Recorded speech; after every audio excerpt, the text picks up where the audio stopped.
agriculture is my passion, and therefore I wish I could be with you today for this particular event. Let me say that I'm very grateful to Dr. Sanginga of IITA and the entire staff of IITA for organizing this particular event. Let me welcome all the Director Generals of all the CGIAR centers. Let me welcome all the donors, and let me welcome the private sector, the youth, and all the entrepreneurs in agriculture that have all shown up for this particular meeting. I know that it's a very, very important meeting, especially after the meeting you all had in Washington, D.C. Ladies and gentlemen, agriculture is the future for Africa. When I take a look today at the economic headwinds facing Africa, the question that we always ask is, what will Africa do? How will Africa diversify its economies? And into what should it diversify its economies? There is no doubt in my mind that agriculture is where Africa should diversify into, for very good reason. Today, Africa has 75% of all the arable land to feed 9 billion people in the world by 2050. Today, Africa has massive amount of water, great sunshine, a lot of cheap labor. Literally almost anything you throw into the air, before it hits the ground, it can grow in Africa. Therefore, Africa must become a global powerhouse in food and agriculture. For way too long, we have looked at agriculture as a way of life. We've looked at it as something that we use as a sector to manage poverty, or should I say, just simply maintain the status quo in which the lives of people do not change in rural areas. No, we have to change our perspective completely. Agriculture is a business. Agriculture is, in fact, the biggest business in the world.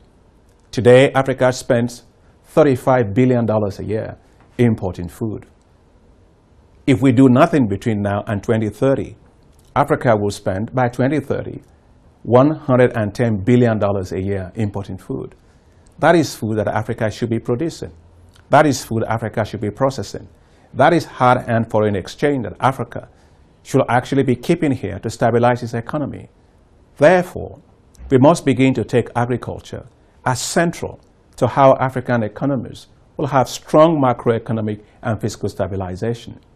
That is why, when I became president of the African Development Bank, I convened within 2 weeks of my starting as president a big meeting in Dakar called the High-Level Meeting on Agriculture for Africa.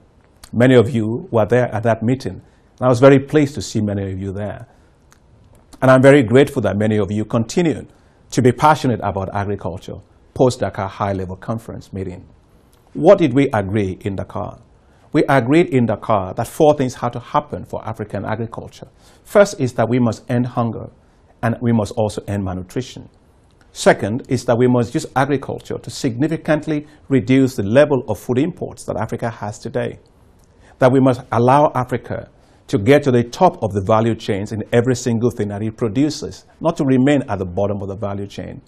And finally, that Africa must become a big net exporter of food, and therefore must build on its comparative advantage. It is about time for Africa to achieve its own total transformation. This time, that transformation will not just be about just technology for food production. That technology is important, but that transformation this time must be about the value chains. We must include the private sector. We must make sure that there's processing and adding value to every single thing that we produce. And we must ensure that we make the right investments in infrastructure, in market development, in finance and mechanization to make agriculture quite exciting for our young people.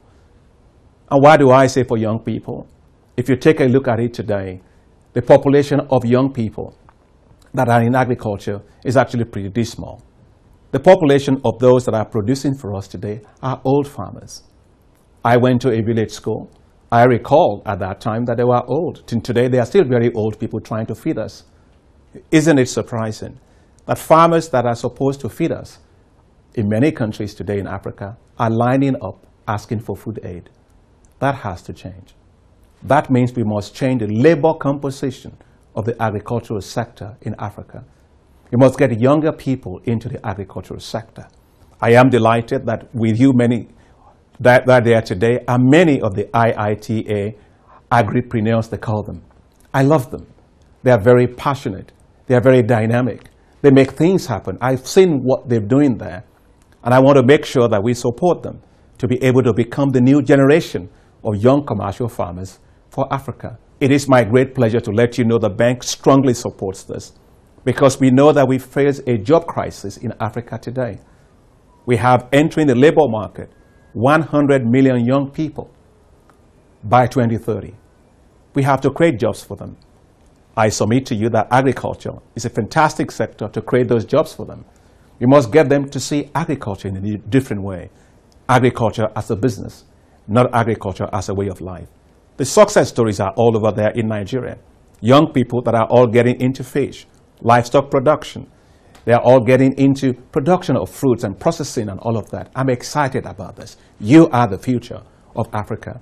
I look at the Democratic Republic of Congo, where a lot of this is also going on.